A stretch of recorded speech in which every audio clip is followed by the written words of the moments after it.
means it performs both endocrine as well as exocrine function. ठीक है ना? How it performs endocrine function? Because it has the ductor through which it secretes its digestive juice into the duodenum. यहाँ पर आप देख सकते हो, ठीक है ना? ओके, और इसके पास होता है, यानी कि अगर हम एंडोक्राइन फंक्शन देखेंगे इसकी एंडोक्राइन फंक्शन, तो यहाँ पर कुछ सेल्स होते हैं. क्या होते हैं? सेल्स. ठीक है ना? और उन सेल्स को हम कहते हैं islets of Langerhans. क्या कहते हैं? islets of Langerhans. ठीक है ना? ये इसके अंदर एंडोक्राइन सेल्स होते हैं. क्या होते हैं? एंडोक्राइन सेल्स होते हैं. ठीक है ना? और ये सेल्स क्या करते हैं? ये हार्मोन्स प्रोड्यूस करते हैं. क्या करते हैं? हार्मोन्स प्रोड्यूस करते हैं. ठीक है ना? That is the endocrine function. और उसी हार्मोन में एक हार्मोन होता है इंसुलिन, जिसका नाम आपने सुना होगा. ठीक है ना? You got it? That controls the blood glucose level. ठीक है ना? अब यहाँ पर कुछ और सेल्स होते हैं जिसे कहते हैं हम एक्सोक्राइन सेल्स होते हैं, जो कि डाइजेस्टिव जूस सीक्रेट करते हैं. You got it? डाइजेस्टिव यानी कि exocrine cells, exocrine cell that secretes digestive juice. ठीक है ना? और सिंपली इसको हम क्या कहते हैं? Pancreatic juice. क्या कहते हैं? we call it pancreatic juice. you got it? Yes sir. Now the question is what is the composition of pancreatic juice? अब ये pancreatic juice जो bile juice के साथ secrete होता है into the duodenum, what should be the composition of pancreatic juice? अब यहाँ पे ये देखेंगे composition of pancreatic juice. You got it? Okay. अब होना क्या चाहिए इसमें? क्योंकि इसकी फंक्शन जो है वो डाइजेस्टिव है. क्या है ये? डाइजेशन. You got it? तो होना क्या चाहिए इसमें? शाबाश. एंजाइम्स. ठीक है. एक और चीज, जब हमने स्टमक के बारे में पढ़ा था, वहां पर क्या था? एसिडिक. वहां से निकल आ रहा है तो एसिडिक आयन. क्या आया था? Acidic ion. अब जब वो एसिडिक आयन यहाँ पर आएगा, ठीक है ना? आपको लग रहा है कि वो कुछ इफेक्ट यहाँ पर अपना इफेक्ट करेगा, क्योंकि इसमें एसिड है. क्या है? Acid. That can cause problems. You got it? तो अगर वहां से एसिड आया तो यहाँ पर उसको न्यूट्रलाइज करने के लिए भी होना चाहिए कुछ. ठीक है ना? And that is the composition of pancreatic juice. इसमें कुछ एंजाइम्स भी होते हैं, इसमें अल्कालाइन फ्लूइड होता है. ठीक है ना? और इसमें कार्बोनेट आयन्स होते हैं. क्या होते हैं? कार्बोनेट एंड हाइड्रोकार्बोनेट आयन्स होते हैं, जो कि इस एसिडिक आयन को न्यूट्रलाइज कर देते हैं. क्या? एसिडिक आयन को न्यूट्रलाइज कर देते हैं. ठीक है ना? तो अब यहाँ पर क्या होता है? एक तो इसमें होता है कार्बोनेट आयन्स. क्या होते हैं? Carbonate ions. दूसरे इसमें क्या होता है? एंजाइम्स. क्या होते हैं? Enzymes. Third one alkaline fluid. ठीक है? You got it? Yes sir. सबका अपना एक फंक्शन होता है. ठीक है ना? क्या क्या होता है इसमें? Carbonate ions, enzymes and alkaline fluid. अब यहाँ पर हमें ये देखना है कि कौन कौन सा एंजाइम होता है. ठीक है? Yes sir. ओके. ये आपने लिखा? Yes sir.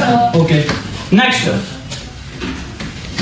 Enzymes in pancreatic juice.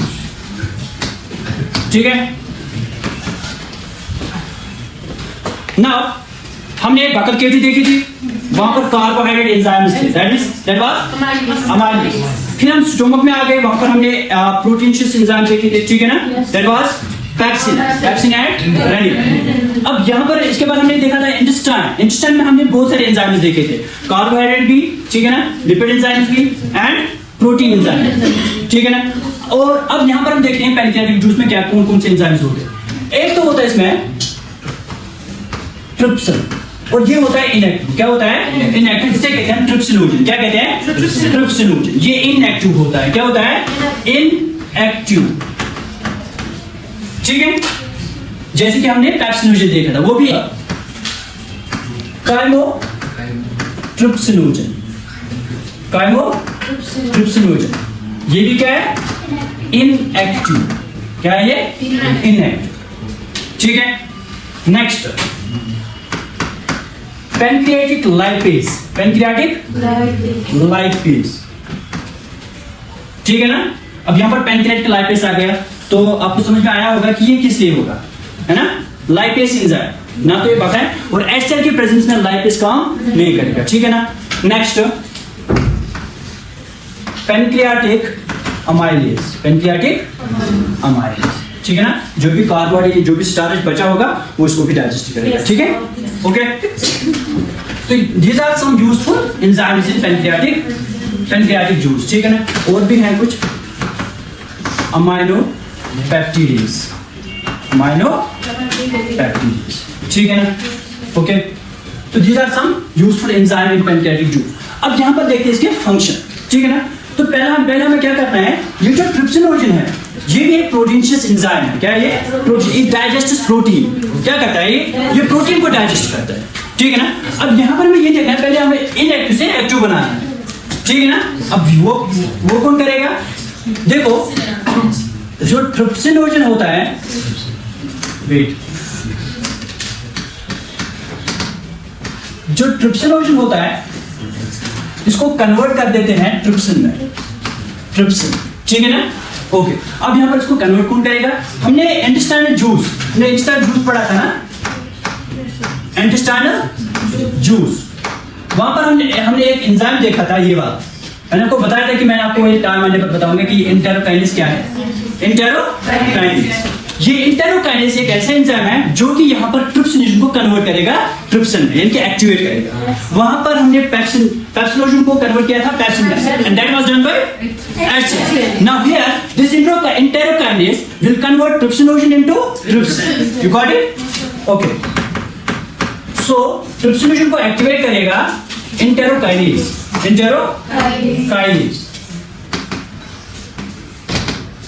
Into trypsin, ठीक है ना। इसके बाद जो काइमोट्रिप्सिनोजन होता है, काइमोट्रिप्सिनोजन जो होता है इसको भी यहां पर कन्वर्ट किया जाएगा काइमोट्रिप्सिन,